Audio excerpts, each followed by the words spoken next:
Hi, it's Michelle from Movement Lesson, and right now I really want to go over aspects of rolling over. Taking a look and breaking down rolling over. Now here's a little girl that's going to go to her back, right? And most people would just look at that and not even think twice that she's going from her tummy to her back.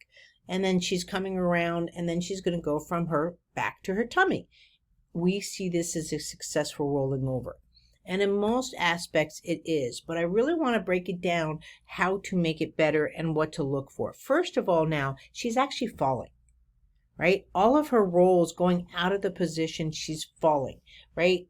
A roll should always be continuous. And one of the reasons why she's falling is, I bet you didn't notice it, is her vision.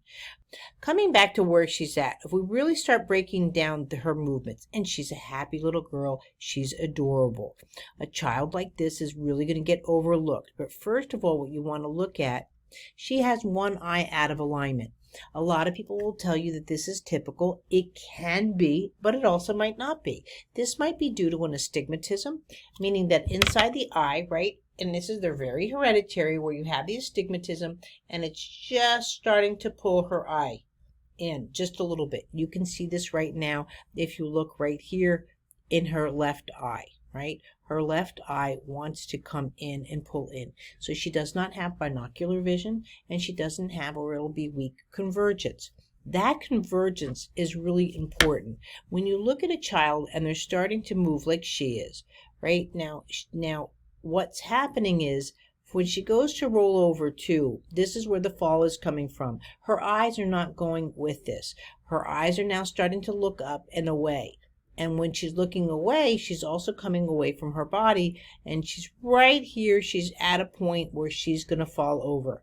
Another thing that is happening that I point out and teach is when her eyes look away, she's not aligning the vision with the activity and her pubic bone.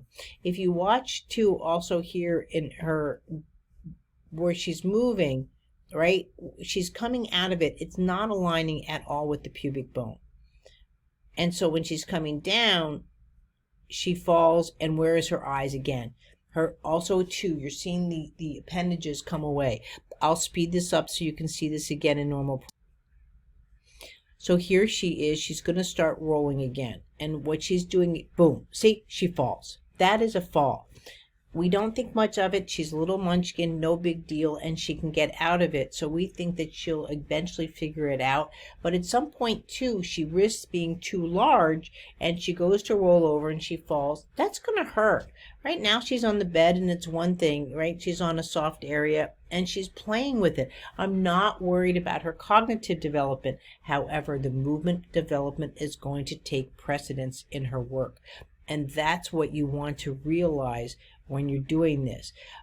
When a child is coming in and out of it, and again, she's happy, she's smiling, she's got actually decent tummy time, but again, the way that the eye wants to come over, she's figuring out ways.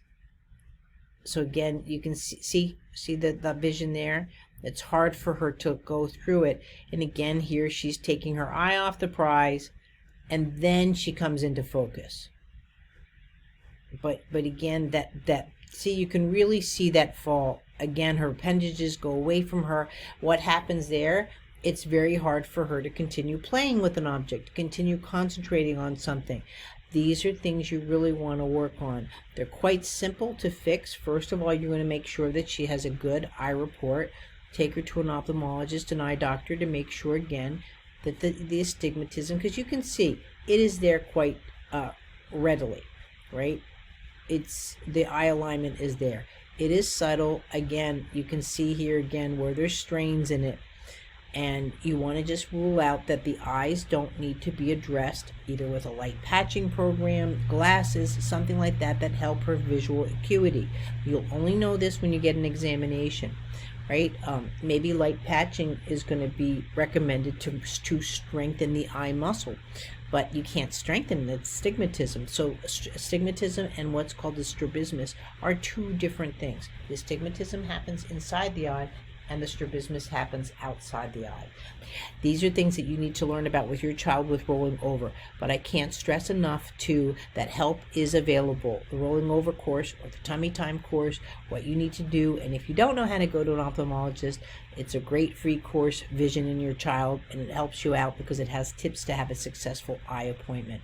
Things that not every parent knows, but they should know going into the appointment so they get the best for their child. Thanks.